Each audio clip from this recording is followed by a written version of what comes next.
이기적 유전자 전에 발표된 털 없는 원숭이. 이 책이 어쩌면 가장 고전서라고 하는데요. 50주년 기념판 털 없는 원숭이. 동물학적 인간론.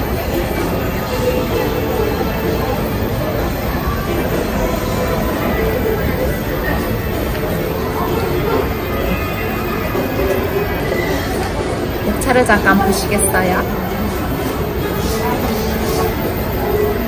기원, 짝짓기, 발기르기, 탐험,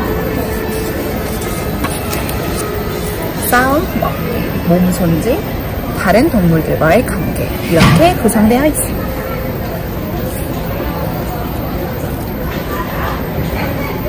자연과학에 대한 내용이 빼곡하게 담겨진 이 책. 이번 주에는 이 털 없는 원숭이, 이 책을 소개하겠습니다. 안녕하세요. 도서 마케터이자 편집자 김민희입니다. 자연과학 책을 읽는다는 게 참 쉽지가 않은데요. 리처드 도킨스, 이기적 유전자라는 책 읽어보셨나요? 하지만 그 책의 가장 고전이 되는 책이 있습니다. 바로 털 없는 원숭이, 이 책입니다. 문예출판사에서 출판했고 데즈먼드 모리스가 쓴 책입니다. 데즈먼드 로빈스는 1959년부터 67년까지 런던 동물원의 포유류 관장으로 지냈습니다. 그리고 BBC 방송의 동물원 시간이라는 프로그램의 진행 및 제작을 맡아 인기 프로그램으로 정착시켰습니다. 1967년 이 책 털 없는 원숭이를 출간했습니다. 이 책은 1200만 부 넘게 판매되었습니다. 엄청난 베스트셀러가 되었습니다. 하지만 우리나라에서는 그렇게 유명하지 않은데요. 이기적 유전자의 리처드 도킨스는 모리스의 후배였습니다. 도킨스는요, 모리스의 격려에 힘입어서 이기적 유전자를 출간했습니다. 그리고 그 표지에 모리스의 그림을 올렸습니다. 실제로는 모리스가 없었더라면 이기적 유전자는 탄생하지 않았을 것입니다. 이뿐만 아니라 스티브 핑거, 스티븐 제이 굴, 제러드 다이아몬드, 매튜 리들리에 이르기까지 내노라 하는 대중과학 저술가들에게 시장을 열어준 사람이 바로 데즈먼드 모리스입니다. 이기적 유전자와 사피언스에 환호했던 분들은 털 없는 원숭이, 이 책을 꼭 읽어보시길 바랍니다. 이 책을 한 줄로 표현하자면 비전문가인 일반 독자를 위해 쓴 동물의 행동 양식에 관한 책입니다. 동물학자 입장에서 인간, 즉 털 없는 원숭이라고 객관적으로 표현한 책이죠. 누구든 인간을 스스로 높이 평가하고 싶지만 저자는 넘치는 해악으로 인간을 밑바닥까지 끌어내립니다. 게다가 이처럼 특별한 영장류의 구애 행위를 일환으로 상세히 묘사된 성교적 애무처럼 성에 관한 노골적인 내용도 있습니다. 모리스는 인간의 모든 영장류 가운데 가장 큰 뇌를 가진 것에 자부심을 느끼면서도 가장 큰 난근을 가진 사실을 감추려고 한다는 점을 공공연하게 지적하고 있습니다. 그러면 몸에 털이 없어지고 직립보행을 하게 된 원인에 대해서 먼저 알아보겠습니다. 인간의 이와 손, 눈을 비롯해 여러 가지 해부학적 특징으로 미루어 보아 인간의 영장류인 것은 분명합니다. 하지만 인간의 피부는요, 일반 영장류와 비교해보면 많이 다릅니다. 피부가 사실상 털이 없는 벌거숭이라는 점입니다. 머리와 겨드랑이, 생식기 주변에 눈길을 끄는 이채로운 털이 나 있는 것을 제외하면 인간의 피부는 완전히 노출되어 있습니다. 우리는 이 새로운 종을 털 없는 원숭이라고 부르고 있는데요. 털 없는 원숭이는 단순한 관찰에 바탕을 둔 단순하고 묘사적인 호칭이며 주제넘는 가정이 전혀 포함되어 있지 않습니다. 다른 포유류와 다르게 털이 없다면 털이 없어야 할 강력한 이유가 있어야 합니다. 몇 가지 예외는 있지만 포유류는 완전히 새로운 생활 방식을 갖기 시작했을 때만 이런 극단적인 조치를 취하는데요. 예로서 박쥐가 있습니다. 박쥐는 날개 위에서 그 날개 부분에 털이 없는데요. 그 날개 부분 제외하고는 다른 곳에는 다 털이 있습니다. 꽃불소나 코끼리같이 몸이 비정상으로 크고 무거운 동물들을 제외하면은요, 털 없는 원숭이는 털로 덮여있는 수천 종의 육상 포유류와는 뚜렷이 구별되는 털 없는 벌거숭이 모습으로 혼자 서 있습니다. 오늘날의 털 없는 원숭이가 왜 털이 없는지 그 포유류의 역사에 대해서 한번 알아보겠습니다. 우리 털 없는 원숭이가 속해 있는 영장류는 원래 원시적인 식충류에서 생겨났습니다.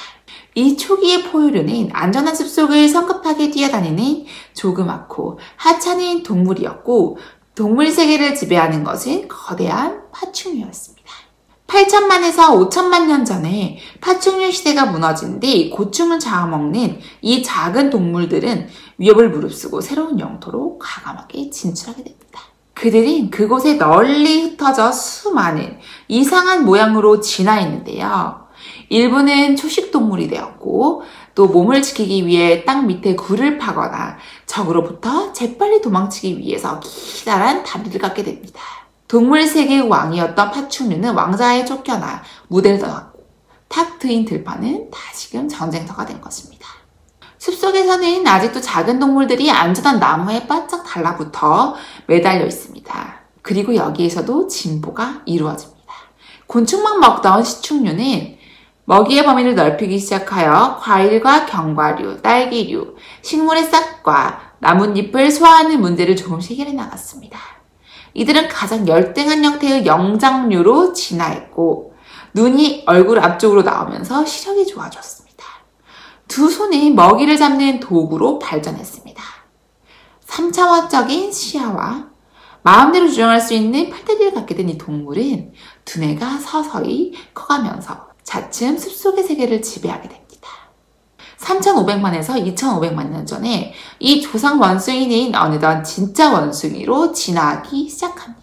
몸의 균형을 잡는 기다란 꼬리가 발달했고요. 몸의 크기도 상당히 커졌습니다. 대부분 먹이를 가리지 않는 잡식성을 유지했습니다. 모험심이 왕성한 초기의 탐험가 포유류들과는 달리 털없는 원숭이 조상들은 먹이를 쉽게 구할 수 있는 숲인 에덴 동산에서 생활 전문가가 되었습니다. 수백만 년 동안 진화하면서 이 숲속의 귀족 계급은 점점 완전해졌고, 이제 와서 숲을 떠난다면 이미 고도로 발달한 초식동물이나 육식동물과 경쟁해야 했습니다. 그래서 그들은 숲을 머물면서 과일을 따먹고 조용히 자기만의 생활을 하기 시작했습니다. 초기 유인원들에게는요, 커다란 사건이 일어납니다. 약 1500만 년 전에는요, 그들의 본고지인 숲이 크게 줄어들기 시작합니다. 침팬지와 고릴라, 오라구탄, 긴팔 원숭이의 조상들은 숲속에 남았고요. 그때부터 그들의 수는 서서히 감소하기 시작했습니다. 하지만 우리의 털없는 원숭이 조상들은요, 그 숲을 빠져나와서 새로운 곳으로 향하게 됩니다. 우리 조상인 털없는 원숭이는 새로운 곳으로 와서 육식동물 세계의 살상 전문가들과 상대가 되지 못했습니다. 사자나 호랑이처럼 몸짓이 큰 고양이과 동물들은 물론이고 몸짓이 작은 몽고스조차도 그를 죽일 수 있었습니다. 이 무렵 놀랄만한 강력하고 극진한 진화가 시작됩니다. 사냥감을 잡는 솜씨를 늘려야 할 필요성이 커지자 중요한 변화가 일어나기 시작합니다. 그들은 더욱 똑바로 서기 시작했고요. 그 결과 더 빨리, 더 잘 달릴 수 있었습니다. 이동할 때 손을 사용할 필요가 없어졌기 때문에 그 의무에서 해방된 손에 무기를 든 그들은 강하고 효율적인 무기 사용자가 되었습니다. 그들의 두뇌는 한층 더 복잡해졌고요. 그 결과 그들은 모두 영리한 결정을 보다 신속하게 내릴 수 있었습니다. 사냥하는 유인원, 동물을 죽이는 유인원이 형성되었습니다. 우리의 먼 조상들은 타고난 무기가 아닌 인공 무기를 사용함으로써 큰 성공을 하였습니다. 숲속의 원숭이는 땅 위로 내려와 지상 원숭이가 되었고, 지상 원숭이는 사냥 원숭이가 되었고, 사냥 원숭이는 영역을 가진 원숭이가 되었고, 그 원숭이는 다시 문화적 원숭이가 되었습니다. 이런 진화론적인 부분에서 저자는 강력하게 이야기합니다. 번지르르한 겉모습 밑에는 아직도 영장류의 본성이 많이 남아있다는 사실을 잊어버리면 안 된다. 우리는 아무리 진화해도 털없는 원숭이다. 털없는 원숭이가 털이 없어지는 이유에는 몇 가지 이론이 있습니다. 털없는 원숭이가 털이 없어진 이유는 바로 기생충 때문이다. 밤마다 똑같은 잠자리에서 잠을 자면 갖가지 진드기와 벼룩, 빈대에 놀랄 만큼 비옥한 소시지를 제공하여 질병에 걸릴 위험이 높아졌다. 그렇기 때문에 털투성인 피부를 벗어던지고 이 문제를 좀 더 잘 대처하기 위해 인간은 자연적으로 진화하면서 털이 사라졌다. 두 번째, 사냥하는 원숭이는 식사 습관이 너무 지저분해서 털 가죽이 식사에 방해가 되고 금방 더러워졌기 때문에 질병에 걸리기 쉬웠다. 그렇기 때문에 자연적으로 털이 없어졌다. 마지막 세 번째는요. 인간이 털 가죽을 벗어던진 것은 불의 사용 덕분이다. 사냥하는 원숭이는 밤의 추위를 느꼈겠지만 불을 사용하면서 사치를 누렸고 따뜻했기 때문에 굳이 털이 필요하지 않았습니다. 그렇기 때문에 몸이 자동적으로 진화하여서 털이 없어진 것이다. 이런 이론들이 있습니다. 이 책에서는 털없는 원숭이의 기원뿐만 아니라 강력하지만 완벽하지 않는 성애, 짝짓기, 가르치고 모방하는 탁월한 능력, 아이 기르기, 새것 좋아하기와 새것 싫어하기, 탐험, 달아가고 달려들려는 충동의 싸움, 결코 변하지 않는 식습관, 털 손질의 독특한 대용품, 공생과 경쟁, 애정과 증오심, 털없는 원숭이와 원숭이 간의 문제가 아니라 우리와 가장 가까이 공생하는 이런 강아지와 고양이, 그리고 혐오하는 거미, 뱀 위에 우리가 왜 혐오하게 될까? 이런 것들을 재미있게 풀었었습니다. 저자는 마지막으로 주장합니다. 우리 인간은 생물학적 통제를 초월해 있다는 기묘한 자기만족에 빠지는 경향이 있다. 흥미로운 동물들이 과거에 수없이 멸종했듯이 우리도 예외는 아니다. 조만간 우리는 사라질 테고 다른 동물에게 길을 열어줄 것이다. 그 시기를 조금이라도 늦추려면 우리는 자신을 생물학적 표본으로 철저히 인식하고 우리의 한계를 인정하자. 저자가 인간이라는 명칭 대신에 털없는 원숭이라고 부르는 이유는 우리를 일부러 모욕한 것도 이 때문이다. 그리고 이 책은 마지막 부분에 50주년 기념으로 최재천 교수님과 모리스가 인터뷰한 글들이 있습니다. 최재천 교수님이 모리스에게 질문합니다. 털없는 원숭이는 오늘날 명실공히 고전의 반열에 올라 있는데요. 독자들이 이 책에 아직도 열광하는 이유가 뭐라고 생각하시나요? 모리스는 대답합니다. 털없는 원숭이는 아무런 편견 없이 인간종에 관한 진실을 밝히려는 시도였습니다. 인간의 행동 양식을 적나라할 정도로 솔직하게 살펴보되 전문 용어는 전혀 사용하지 않았죠. 덕분에 책을 읽고 논지를 이해하기는 쉬웠을 겁니다. 인간의 행동 양식에 관해 쓴 책들은 정치적 관점이나 종교적 관점에서 하나같이 특정한 편향을 보이기 마련입니다.